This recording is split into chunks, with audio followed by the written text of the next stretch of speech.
Nigerian President Muhammadu Buhari present the APC flag to Bola Ahmed Tinubu in Adamawa State today. To present the presidential candidate Bola Ahmed Tinubu. Hey! And the governorship candidate Binani.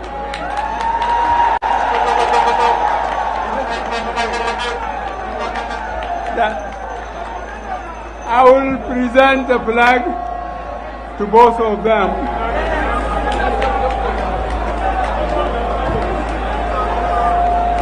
Right.